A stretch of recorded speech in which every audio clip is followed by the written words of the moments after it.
La sécurité et la sûreté maritime, la protection de l'environnement marin, restent toujours une priorité pour le groupe d'amis du Golfe de Guinée, un groupe d'experts appartenant aux différents pays signataires de l'architecture de Yaoundé, devant assurer la poursuite et la pérennité des actions menées dans ce sens.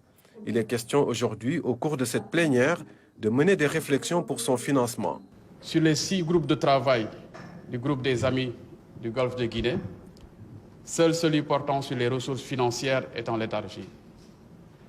C'est là tout l'enjeu de la feuille de route élaborée par la coprésidence sénégalo-britannique.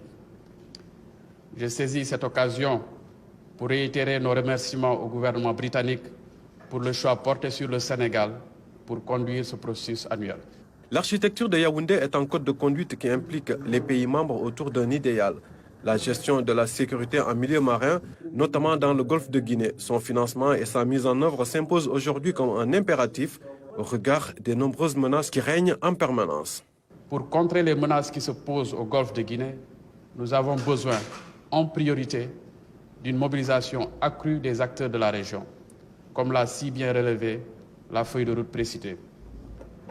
Et pour ce faire, nous devons identifier les ressources financières endogènes.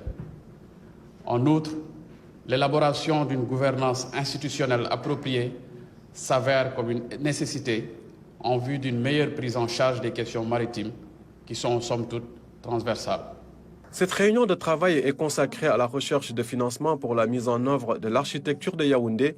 C'est en ce sens d'ailleurs que la coopération avec le gouvernement britannique offre de meilleures perspectives, telles que mentionnées par les autorités. Les enjeux complexes de la sécurité maritime, les intérêts imbriqués, l'exploitation du pétrole et du gaz impliquent la nécessité d'une synergie d'action afin de relever les défis.